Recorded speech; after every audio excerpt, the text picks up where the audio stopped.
ಸ್ವಲ್ಪ ಎಣ್ಣೆಯನ್ನು ಹಾಕಿ ಕಾವಲಿಗೆ ಬಿಸಿ ಮಾಡಿ ಶುಂಠಿ ಮತ್ತು ಬೆಳ್ಳುಳ್ಳಿಯನ್ನು ಹಾಕಿ ಸ್ವಲ್ಪ ಫ್ರೈ ಮಾಡಿ.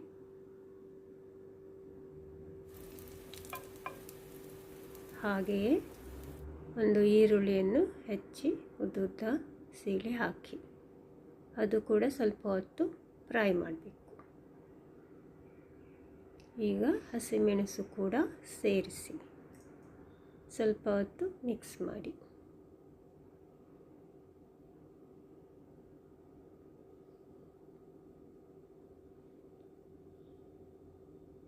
ಈಗ ಸ್ವಲ್ಪ ಕ್ಯಾಬೇಜನ್ನು ಸೇರಿಸಿ, ಕ್ಯಾಬೇಜ್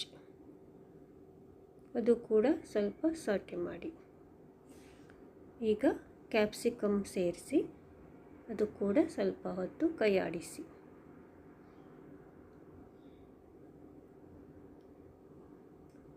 ಈಗ ಬೋನ್ಲೆಸ್ ಚಿಕನ್ ಸಣ್ಣ ಸಣ್ಣ ಪೀಸ್ ಮಾಡಿ ಹಾಕಿ, ಎಲುಬುಗಳನ್ನು ತೆಗೆದ ಚಿಕನ್, ಕೇವಲ ಮಾಂಸ ಸಣ್ಣ ಸಣ್ಣಗೆ ಪೀಸ್ ಮಾಡಿ ಸೇರಿಸಬೇಕು. ಮತ್ತು ಅದು ಕೂಡ ಹಾಕಿ ಚೆನ್ನಾಗಿ ಬೇಯಿಸಬೇಕು.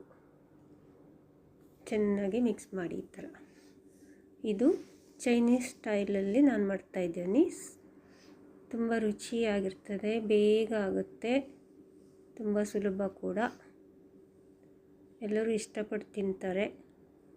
ಹಾಗೆ 2 ಟೀ ಚಮಚದಷ್ಟು ಕಾರ್ನ್ ಫ್ಲೋರನ್ನು ಹಾಕಿ ಸ್ವಲ್ಪ ನೀರು ಹಾಕಿ ಕರಡಿಕೊಂಡು ಇಟ್ಕೊಳ್ತಿದ್ದೀನಿ. ಚೆನ್ನಾಗಿ ಕರಡಿ.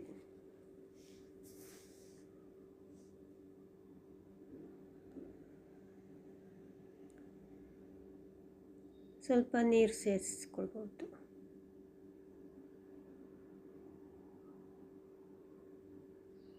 ಈ ಥರ ತೆಳ್ಳಗೆ ಮಾಡ್ಕೊಳ್ಳಿ.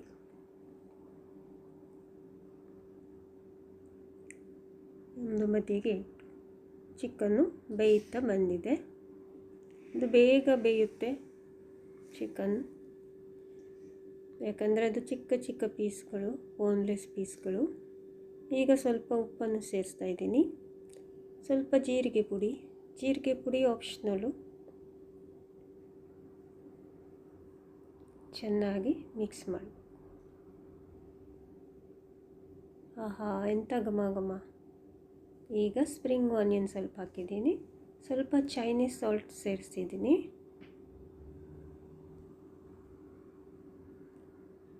ಈಗ ಸ್ವಲ್ಪ ಸೋಯಾ ಸಾಸು ಸೇರಿಸಿ ಮಿಕ್ಸ್ ಮಾಡಬೇಕು. ಸ್ವಲ್ಪ ಡಾರ್ಕ್ ಸೋಯಾ ಸಾಸ್ ಕೂಡ ಸೇರಿಸಿ ಮಿಕ್ಸ್ ಮಾಡ್ತಾಯಿದ್ದೀನಿ. ವಾವ್, ತುಂಬ ರುಚಿಯಾಗಿರ್ತದೆ ಚಿಕನ್ ಮಾತ್ರ. ಇದನ್ನು ಅನ್ನದ ಜೊತೆಗೆ ಸರ್ವ್ ಮಾಡಲಿಕ್ಕೆ ತುಂಬ ಚೆನ್ನಾಗಿರ್ತದೆ. ಈಗ ಕರಡಿಕೊಂಡ ಕಾರ್ನ್ ಸ್ಟಾರ್ಚನ್ನು ಸೇರಿಸ್ತಾ ಇದ್ದೀನಿ ಮತ್ತು ಚೆನ್ನಾಗಿ ಕುದಿಸಬೇಕು. ಸ್ವಲ್ಪ ಕಾಳು ಮೆಣಸಿನ ಪುಡಿ ಸೇರಿಸಬೇಕು. ಮತ್ತು ಸ್ವಲ್ಪ ನೀರನ್ನು ಸೇರಿಸಿದ್ದೇನೆ, ಯಾಕಂದರೆ ಸಾಸ್ ದಪ್ಪಾಗಿತ್ತು. ಸ್ವಲ್ಪ ತೆಳು ಮಾಡಲಿಕ್ಕೆ ಸ್ವಲ್ಪ ಅರ್ಧ ಗ್ಲಾಸ್ನಷ್ಟು ನೀರು ಸೇರಿಸ್ಕೊಂಡಿದ್ದೀನಿ. ಈಗ ರುಚಿಗೆ ಮತ್ತೆ ಸ್ವಲ್ಪ ಉಪ್ಪನ್ನು ಸೇರಿಸ್ತಾ ಇದ್ದೀನಿ.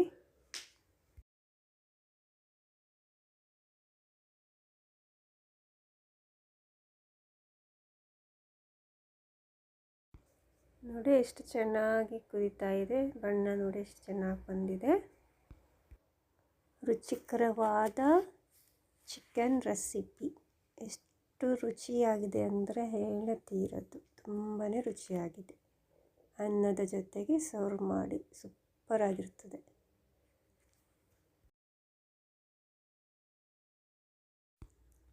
ಈಗ ಮೇಲೆ ಸ್ವಲ್ಪ ಸ್ಪ್ರಿಂಗ್ ಆನಿಯನನ್ನು ಹರಡಿ ಸಿಂಗರಿಸಿ.